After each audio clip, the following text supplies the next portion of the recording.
Hello प्यारे बच्चों, क्या हाल चाल। बढ़िया एकदम। मजा आ रहा है कुल मिला के, राइट। तो हम कंटिन्यू करते हैं हमारा love for physics as well as love for maths. तो फिजिक्स के बारे में हम लोग बात कर रहे थे चैप्टर 9, क्लास 9, चैप्टर मोशन। और अभी तक हम लोगों ने क्या क्या समझा, वापस ध्यान कर लो, वापस ध्यान कर लो। क्या क्या समझा है हमने? पहले समझा फिजिक्स क्या होती है, किसको बोलेंगे फिजिक्स। फिर हमने समझा कि हमारा जो मोशन है वो कितने टाइप का है। उसके बाद हमने मोशन से रिलेटेड 3 बेसिक कंसेप्ट्स देखे। हमने देखा सबसे पहले डिस्टेंस और डिस्प्लेसमेंट के बीच क्या डिफरेंस है। डिस्प्लेसमेंट इसके अंदर हमारा नया कंसेप्ट था। फिर हम लोगों ने समझा भाई स्पीड क्या होती है, वेलोसिटी क्या होती है। ठीक है, दोनों में अंतर समझा। दोनों में ये देखा एक स्केलर है एक वेक्टर है। उसके बाद हमने समझा भाई हमारे नॉन यूनिफॉर्म मोशन 2 टाइप का, तो उससे रिलेटेड टर्म हमने लिया एक्सेलरेशन, राइट। अब हम जिस बात की तरफ बढ़ रहे हैं वो बात है हमारी graphical representation of motion. Graphical representation of motion. और ये हमारा थोड़ा सा लंबा टॉपिक जाएगा, तो मैं देखता हूं इस वीडियो को मैं 2 या 3 पार्ट में डिवाइड करूंगा। तो we'll have graphical representation of motion। तो सबसे पहली बात जो आपको ध्यान में होनी चाहिए कि हमारे ग्राफ क्या होते हैं। भैया मैथ्स में 8th क्लास में आपने ग्राफ पढ़े हैं। ग्राफ में रिप्रेजेंट करने के लिए मैं बहुत शॉर्ट में रिकैप लेता हूं ताकि आप लोगों को बात थोड़ी सी ध्यान में आ जाए। हम लोगों ने कहा था भाई हमारे पास 2 एक्सिस होती हैं ग्राफ पेपर के ऊपर, हम सेंटर से ड्रॉ करते हैं। एक होती है एक्स और दूसरी होती है वाई एक्सिस। तो right side X positive axis, left side X negative axis, up side Y positive axis, down side Y negative axis. और इसके ऊपर जो पॉइंट्स थे उनको प्लॉट करने के लिए हम लोगों ने कोऑर्डिनेट सिस्टम समझा था, जिसे हमने कहा था कार्टेशियन कोऑर्डिनेट सिस्टम। कार्टून नहीं, कार्टेशियन कोऑर्डिनेट सिस्टम, राइट। अब इस कार्टेशियन कोऑर्डिनेट सिस्टम के अंदर हम लोगों ने अलग अलग पॉइंट्स को, पेयर ऑफ पॉइंट्स को प्लॉट करना सीखा था, राइट। सिंपल, ध्यान आ गया। अच्छा, अगर आपको ध्यान हो, चलो मैं वापस ध्यान कराया तो एक्स एक्सिस जो थी हमारी ये थी for independent variable and Y axis थी फॉर डिपेंडेंट वेरिएबल। ध्यान है, ध्यान है। एक्स एक्सिस पे हम लेते हैं इंडिपेंडेंट वेरिएबल। इंडिपेंडेंट मींस वो वेरिएबल जो अपनी मर्जी से अपने हिसाब से चेंज होता है, जो अपने हिसाब से चेंज होता है। और इस वेरिएबल में, इंडिपेंडेंट वेरिएबल में चेंज होने पे, इंडिपेंडेंट वेरिएबल में चेंज होने पे डिपेंडेंट वेरिएबल की वैल्यू में चेंजेस आते हैं। इंडिपेंडेंट वेरिएबल की वैल्यूज में चेंज होने से डिपेंडेंट वेरिएबल की वैल्यूज में चेंजेस आते हैं। तो भैया एक चीज समझो, मोशन में ऐसा कौन सा वेरिएबल है जो हमारे कंट्रोल में नहीं है? टाइम। तो एक्स एक्सिस के ऊपर हम लेंगे टाइम। वाई एक्सिस के ऊपर हम ले सकते हैं डिस्प्लेसमेंट, या तो डिस्प्लेसमेंट या वेलोसिटी। तो हमारे पास भैया 2 टाइप के ग्राफ होंगे। क्यों 2 टाइप के ग्राफ होंगे? बिकॉज एक टाइप के ग्राफ में वाई एक्सिस पे हम लेंगे डिस्प्लेसमेंट, वाई एक्सिस पे हम लेंगे डिस्प्लेसमेंट और एक्स एक्सिस पे लेंगे टाइम। तो इसे हम क्या बोलेंगे? Displacement versus time graph. ठीक है, ऐसे ग्राफ को हम क्या बोलेंगे? Displacement versus time graph. तो पहला ग्राफ जो बनेगा हमारा किस टाइप का बनेगा? It will be displacement versus time. दूसरे टाइप का ग्राफ क्या होगा? दूसरे टाइप का ग्राफ होगा वेलोसिटी वर्सेस टाइम ग्राफ। मतलब टाइम इंडिपेंडेंट वेरिएबल है, इस टाइम के साथ डिस्प्लेसमेंट इंक्रीज या डिक्रीज हो सकता है, वेलोसिटी इंक्रीज या डिक्रीज हो सकती है, उसी के अकॉर्डिंग हम लोग ग्राफ्स बनाएंगे। Simple simple. चलो, ये basic understanding of graph representation के बाद हम लोग पहले कौन सा ग्राफ देखेंगे?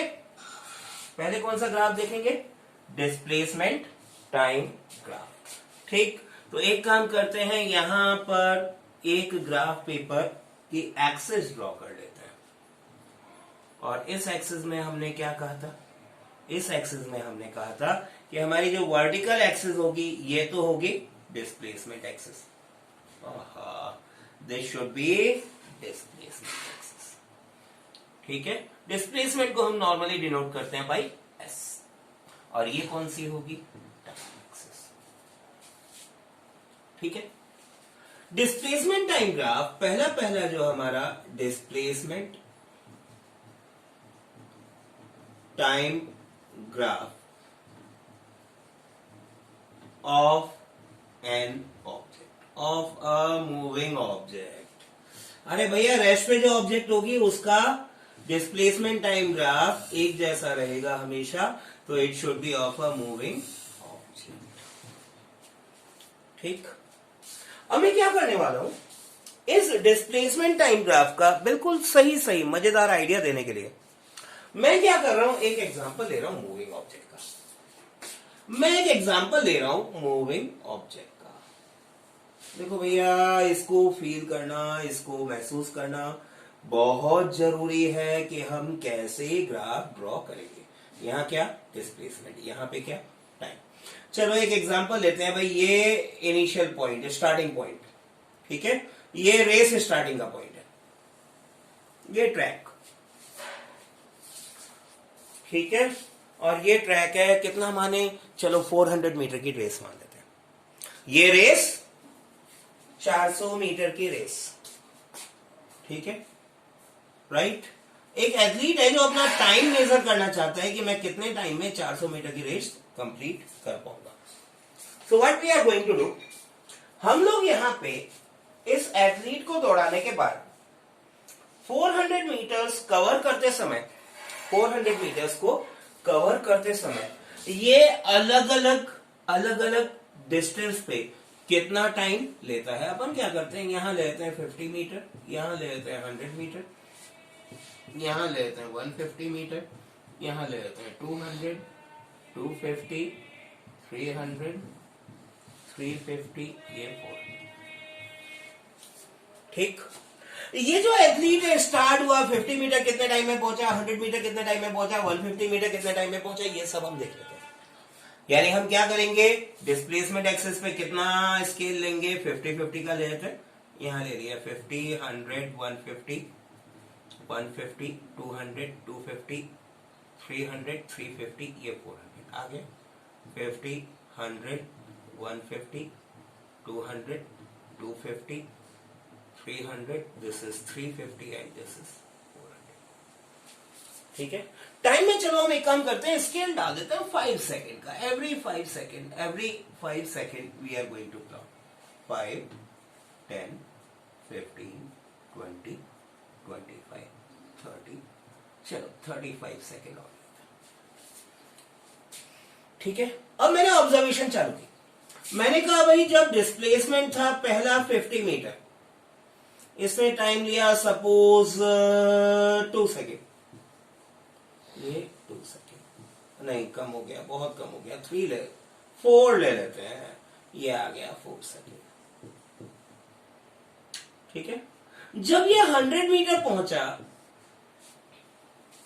100 मीटर पहुंचा, टाइम हुआ था 7 सेकेंड। जब ये 150 मीटर पहुंचा, 150 मीटर पे टाइम था 10 सेकेंड। ठीक, टेबल बड़ी कर देते हैं। अब ये जब 200 मीटर पहुंचा, 200 मीटर पे टाइम था चलो 13 सेकेंड। ठीक है, 250 मीटर टाइम लेते हैं भैया 16 सेकेंड। सिंपल, यहां तक का प्लॉट करते हैं। 4 सेकेंड, 4 सेकेंड कहां आएगा? इधर। डिस्प्लेसमेंट कितना? 50, इसके ऊपर इधर साइड में। ये आ गया, ये आ गया पहला पॉइंट। ठीक।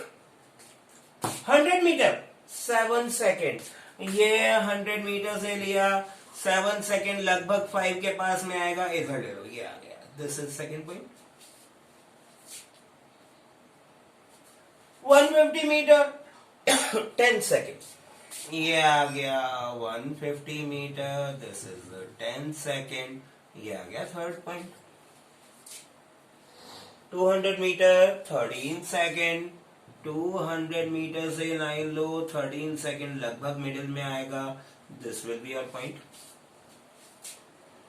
250 मीटर 16 सेकेंड, 250 मीटर, और 16 बिल्कुल 15 से चिपका हुआ होगा। कोरोना वायरस लग जाएगा इसको, राइट? 15 और 16 में कोरोना वायरस का संक्रमण हो सकता है। एनीवे, तो कुछ इस टाइप का ग्राफ हमारा बना। अब इस ग्राफ में हमने अभी तक सिर्फ ये डॉटेड लाइंस तो आइडिया के लिए होती हैं, इनको तो मैं हटा देता हूं। पॉइंट्स हमारे पास आ गए, पॉइंट्स हमारे पास आ गए। अब इन पॉइंट्स को अगर मैं ज्वाइन करता हूं तो मैं ये देखता हूं, भाई पहला पॉइंट तो मेरा भले थोड़ा तिरछा है, लेकिन बाकी सारे स्ट्रेट लाइन ग्राफ दे रहे हैं, बाकी सारे स्ट्रेट लाइन ग्राफ दे रहे हैं। कारण क्या है? यहां पे 50 मीटर का इक्वल डिस्टेंस इंक्रीज हो रहा है। पहली बार में 4 सेकेंड लगे, उसके बाद 3-3 सेकेंड में इंक्रीज हो रहा है। उसके बाद every 3 second he is covering 50 metres, every 3 second he is covering 50 metres. That means क्या हम कह सकते हैं, क्या हम कह सकते हैं कि इस एथलीट का 4 सेकेंड ऑनवर्ड्स यूनिफॉर्म मोशन है।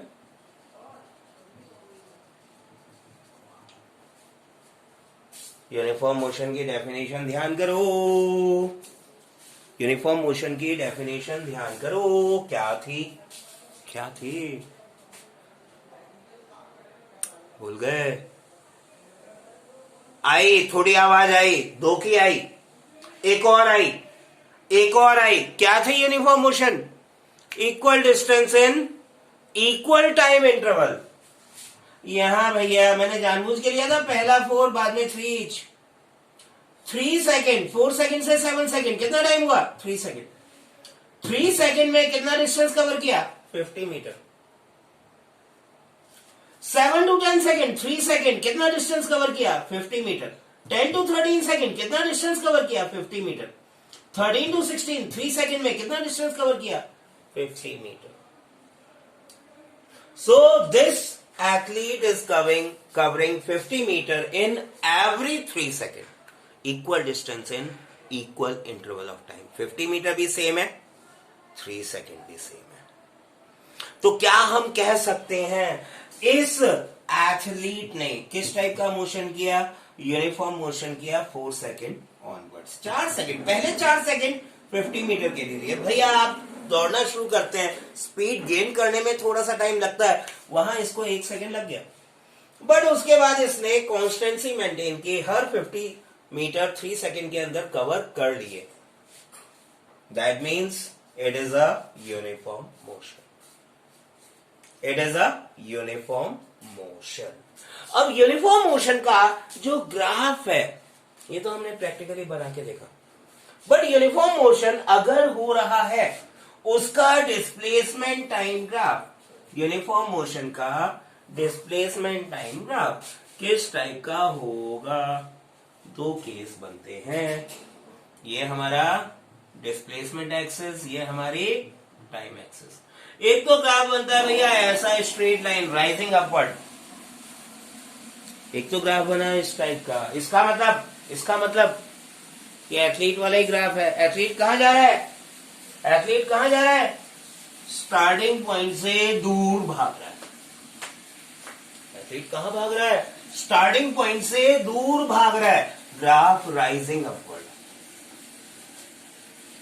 Graph rising upward. लेकिन अगर ये एथलीट वापस आना शुरू करे, अगर ये एथलीट वापस आना शुरू करे तो ग्राफ कैसा बनेगा? Then graph will go like this.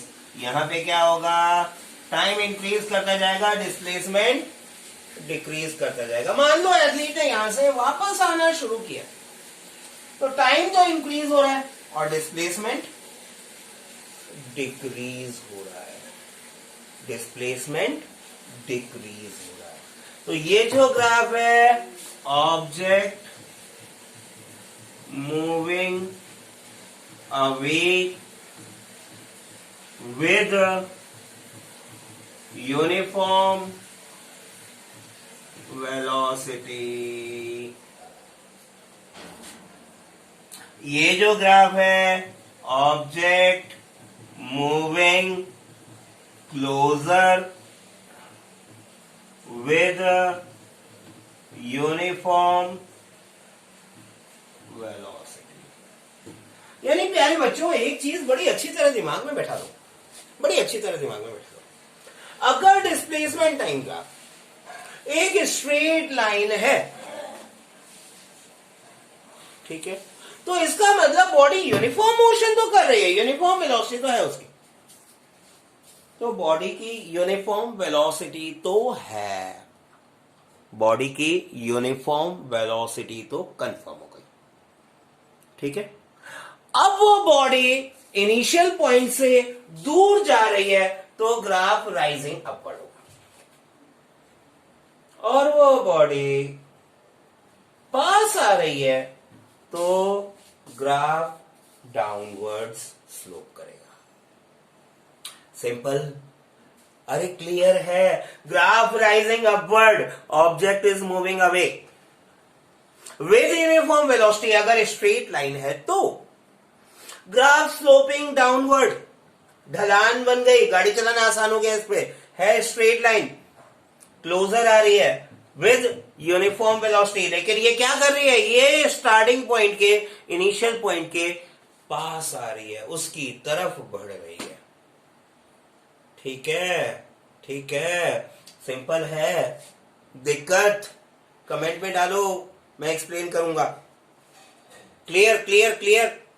अब देखो मजेदार चीज, नहीं अभी मिटाने का नंबर नहीं है, अभी एक मजेदार चीज, एक बड़ा सिंपल सा, हाँ टेबल मिटा, ये टेबल मिटा दूं, एग्जाम्पल था।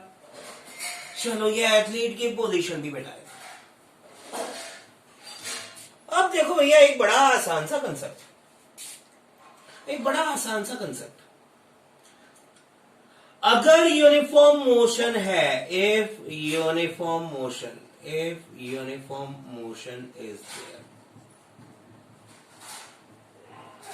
there, then कुछ बातें जो ध्यान में रख लेनी है related to displacement time graph, ठीक है, related to displacement time graph. ठीक। स्लोप, स्लोप क्या होती है भाई? ढलान। अरे ये पहाड़ है, चढ़ने में ज्यादा दिक्कत या कम दिक्कत? चढ़ रहे हैं, इस पहाड़ पे चढ़ना मुश्किल होगा या इस पहाड़ पे चढ़ना मुश्किल होगा? पहाड़ ए और पहाड़ बी, माउंटेन ए और माउंटेन बी, चलो पहाड़ी बोल देते हैं, हिल ए और हिल बी। किस पे क्लाइंब करना मुश्किल है? सर बी पे क्लाइंब करना मुश्किल है, तो बी का स्लोप हुआ ज्यादा, ए का स्लोप हुआ कम। स्लोप ऑफ, स्लोप निकालने का तरीका भी बताऊंगा। Slope of displacement time graph, slope of displacement time graph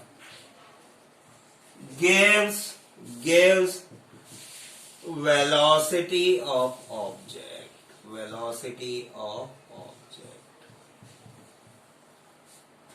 कैसे देता है बताऊंगा, निकालोगे कैसे ये भी बताऊंगा। डिस्प्लेसमेंट टाइम ग्राफ का जो स्लोप है वो हमें देता है ऑब्जेक्ट की velocity. Slope of displacement time graph gives velocity of the object, slope of displacement time graph gives velocity of the object. तो अगर इस केस में मैं कहूं तो किसकी वेलोसिटी ज्यादा, बी की या ए की? बी की वेलोसिटी ज्यादा। क्यों बी की वेलोसिटी ज्यादा है? बिकॉज बी के ग्राफ का स्लोप थोड़ा ज्यादा है। बी के ग्राफ का स्लोप ज्यादा है। अब ये वेलोसिटी एक्चुअली कैलकुलेट कैसे करोगे? ग्राफ में अगर आपको दिया होगा तो आप कैसे कैलकुलेट करोगे? Let us see from a graph. मैं एक बार फिर से बना देता हूं। ये एक ग्राफ, एक ऑब्जेक्ट मूव कर रही है कुछ इस तरह से, इस साइड डिस्प्लेसमेंट, इस साइड। ठीक है, चलो इसकी वेलोसिटी निकालने के लिए एक काम करते हैं भैया, 2 पॉइंट लो ग्राफ के ऊपर। ग्राफ के ऊपर ले लो 2 पॉइंट। अब ग्राफ पेपर होता है तो इससे आती हुई लाइंस मिलती हैं, इनसे आती हुई लाइंस मिलती हैं। यहां पे टाइम t1, यहां पे टाइम t2, यहां डिस्प्लेसमेंट s1 और यहां डिस्प्लेसमेंट s2। हमने क्या किया भाई? हमने ग्राफ के ऊपर 2 पॉइंट लिए, ग्राफ की लाइन पे 2 पॉइंट लिए, इनके कोऑर्डिनेट्स रीड कर लिए। कोऑर्डिनेट्स क्या होंगे इनके? कोऑर्डिनेट्स y कोऑर्डिनेट तो क्या होगा? डिस्प्लेसमेंट 1 और डिस्प्लेसमेंट 2। टाइम t1 पे इसका डिस्प्लेसमेंट s1 है, टाइम t2 पे इसका डिस्प्लेसमेंट s2 है। ठीक है, ठीक है। वेलोसिटी की जरा डेफिनेशन ध्यान करो। What was the velocity definition? Change in displacement upon time taken, या total displacement upon time taken भी हम बोल देते हैं। चेंज यहां क्यों ले रहे हैं? क्योंकि यहां पे ऑब्जर्वेशन टाइम हमारा t1 से स्टार्ट हुआ, t2 पे गया। t1 के पहले थोड़ा डिस्प्लेसमेंट वो कर चुकी थी ऑब्जेक्ट। Right, right. तो यहां इसने डिस्प्लेसमेंट कितना चेंज किया? t1 टाइम पे s1 पहले से था, 30 मीटर पहले से मूव कर चुका था, 60 मीटर पे पहुंच गया। 30 60 दोनों का डिफरेंस, दोनों का डिफरेंस। तो ये चेंज इन डिस्प्लेसमेंट क्या होगा भैया? s2 minus s1। Time taken कितना हुआ? t2 minus t1। तो velocity of a moving object अगर हमें ग्राफ से फाइंड आउट करनी है, if we have to find it from the graph, तो ग्राफ से उसकी वेलोसिटी फाइंड आउट करने के लिए हम क्या करेंगे? ग्राफ के ऊपर 2 पॉइंट लेंगे, दोनों पॉइंट के डिस्प्लेसमेंट का डिफरेंस, बाद वाले डिस्प्लेसमेंट में पहले वाला डिस्प्लेसमेंट माइनस। s2 यहां क्या रिप्रेजेंट कर रहा है? s2 यहां क्या रिप्रेजेंट कर रहा है? बाद वाला डिस्प्लेसमेंट, बाद के टाइम का डिस्प्लेसमेंट, यानी t2 टाइम का डिस्प्लेसमेंट। s1 क्या रिप्रेजेंट कर रहा है? इनिशियल टाइम का डिस्प्लेसमेंट, दोनों का difference upon final time minus initial time, बाद वाला टाइम माइनस पहले वाला टाइम। तो velocity of a moving object from graph will be given by s2 minus s1 upon t2 minus t1। बड़ी simple आसान सी भाषा में ये बात हमारे समझ में आ जानी चाहिए।